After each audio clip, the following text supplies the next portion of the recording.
It doesn't matter what day of the week it is, everybody. It could be a Monday, a Wednesday, a Friday, a Saturday, a Sunday, any day of the week. There's always one thing going down on Kruse Control. You know what that is, everybody? It is a lot of breaking news. Come on. What's up, Queen? All right, everybody. The very first thing I want to talk about tonight in breaking news is speak no evil. So I saw this over the weekend and I was really excited because it's McAvoy. McAvoy's the man in my book. I love everything he does. And this movie was a reimagination of the Danish psychological horror thriller from 2022. It made $20.8 million, which I was kind of shocked because when I saw it, people were walking out of the theater when I walked in. I was like 5 minutes late and people were leaving already. What's up, Conan? Good to see you.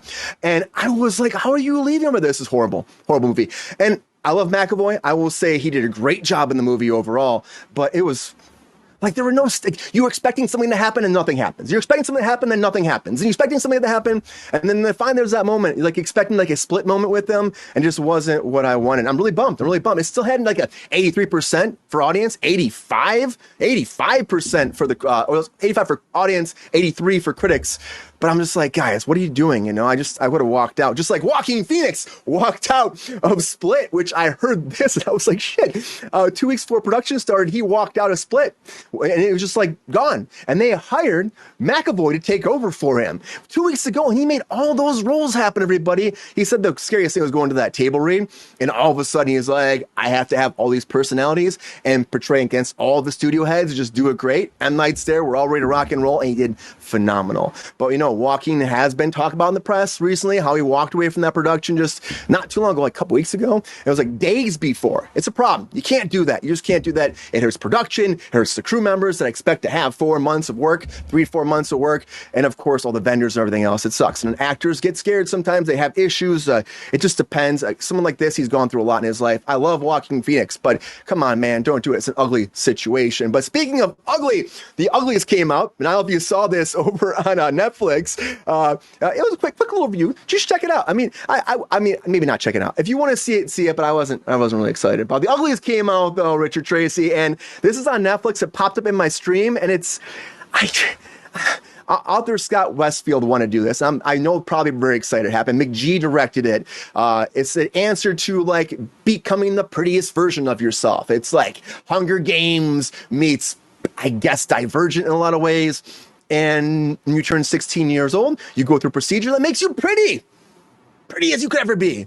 You get to go in the city and have the best life ever and be amongst all the gloriously handsome and attractive and sexy human beings. But you don't know how to fend for yourself. Your brain's all messed up and you actually aren't yourself anymore. Of course, there's a whole bunch of people trying to stop this and people that just want to be pretty. The prettiest people in the world. It's good for if you're vacuuming at home and you're doing the dishes maybe. Put something on the background. For me, that's what that is. I was more excited about Transformers 1 that came out. This is coming out this weekend, actually. And there was an early screening. I saw it on Saturday. Josh Cooley, who actually directed Toy Story 4, did this. He won an Oscar for that. I'd say this. I was really, like you all were. You were all kind of upset about me, as I said about this whole thing about how maybe we should have had Peter Cullen back. We should have had Frank Walker back, but we didn't. You know, we have Chris Hemsworth in here as, Optimus Prime, but Orion Pax, because it's a prequel series, takes place on Cybertron. And Brian Tyree Henry came in as Megatron. I think the voice acting cast was great. I would say it's awesome. Do I miss the original cast? Fuck yeah, I do. They're alive, they're here, they should be doing this, and they're not. But I only had a big problem with it towards the end of the movie. And I think it's a great story. I think everybody good. Keegan-Michael Key, fucking great. Check it out. He was funny as hell as Bumblebee. Even Scarlett Johansson in there as Lita. She was awesome. I liked her. It worked. The team dynamic was great. But I would say that I did miss original voices towards the end where they start. And it's a slight spoiler, a little bit, but not really, trying to impersonate the originals. And overall, I'm like, come on, guys. Nobody is Peter Cullen, but I still think it's probably one of the best Transformers movies. I'll say it, 91% Rotten Tomatoes. Pretty awesome. And it got to my heartstrings. Just like, of course, Obi-Wan did when Hugh McGregor came back to be Obi-Wan Kenobi.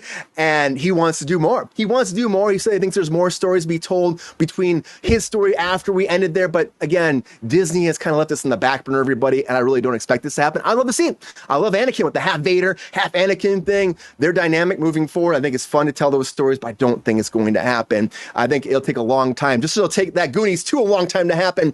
And we talked about this last week. Goonies 2, it's going to happen. It's going to happen. Corey Feldman's talking about it. He wants to do it, but he also said they're not going to do it. They're not going to do it. That's what he said. He had a little post on Instagram saying there's no validity to all of these rumors that Goonies 2 is coming. But he did say that he would love to do it, but it's not going to happen. And of course, Sean Astin came forward and put a little poster saying, let's do it. Let's make it happen. But will it happen? Does it need to happen? Do we need to know where One Eye Willie sailed off into the distance? Probably not. Probably not. You know what? Richard Tracy, they didn't make a real Transformers movie because you know what's happening is they've done so many and they want to do something different. And you can't tell the Cybertron story unless you're actually on Cybertron. And they don't want to spend the big money to have that be live action. That'd be a lot. But Goonies 2, everybody, long time coming. Just like South Park's gonna be a long time coming for the new season. And this is unfortunate because again, I love South Park, and usually you get this during the political cycle. You get to have this. We had like the turd sandwich versus the douche. What, 1 year, everybody remembers that? But they said they didn't want to do it because of Paramount. Well, they also said that it's not as exciting to do it, but they also, look at this deal. You got Paramount, you got WB going back and forth, you got special events over here, you got TV series over here, you got Comedy Central. I think it's a logistic nightmare with contracts. They have been going back and forth, being like, who has the rights to this? And that's the problem. And I think until they work it out, and they said 2025, you will not get any more South Park. But work it out. I don't think Jane's Addiction can work this out, because if you saw over the weekend, Jane's Addiction came back after 14 years, and they had a fight on stage. And if you have tickets to this event, any of these concerts that are going across this whole tour, get ready for a refund, because they will give it back. The refunds will come, because Dave Navarro was like, man, Perry Farrell, he's got some mental health issues he has to work out. During one of the sets, he just freaked out, started punching at him. Everybody's trying to get him off the stage. There's 2 backstage guards came out. They're trying to rip him off the stage. He's screaming. He's yelling. I'm going to show you here very fast. Like it's very quickly, but here's what actually happened. Like he's just performing, and he's like, this man is having mental health issues. We're so excited to come back. And unfortunately for the fans, it's not going to happen. And you see this right here. Starts pushing people, screaming. His wife came forward and said that he has tinnitus in his ears, and the band was overpowering his performance. So he was getting mad about that and frustrated, and that's why this actually went down. Now, is that true? Is that not? I don't think you should be touching your band members like this or fighting after all this time. Again, having to be ushered off the set. All these people are like waiting to have this performance, and now it's not going to happen. But maybe, if they end up going over on Hot Ones, they can work this out, because Hot Ones, everybody, is coming to Netflix maybe for a live streaming event for a bunch of different stuff. They should think of their fans first. They should, Queen. They should. And I'd love to see Hot Ones do a live thing on Netflix. I think it's fantastic. It's always fun. And, we do hot takes. They do Hot Ones. It's our own little thing. It's great. But Netflix also did really well at the Emmys last night with Baby Reindeer. Baby Reindeer, Best Limited Series, Best Actor Limited Series, with Richard Gadd just cleaning house here. He's probably super stoked after all the drama they've had for this production, too. It's crazy. Best Supporting Actress, Jessica Gunning, and also Best Writing for Richard Gadd on top of that, too. So great for Netflix, great for Baby Reindeer, even though they are going through a lot of legal problems. We'll have to see where that goes. Shogun did great, too. Best Drama Series, Best Actress in a Drama Series, Best Actor in a Drama Series, Best Directing for a Drama. Oh, my God. So much happening. A little professional, Richard Tracy, a little professional. Doesn't go that far. Also, Best Supporting Actress in a Drama. Elizabeth Debicki got that for The Crown. Best Supporting Actor in a Drama. Billy Cutter, he's always getting this shit for Morning Show.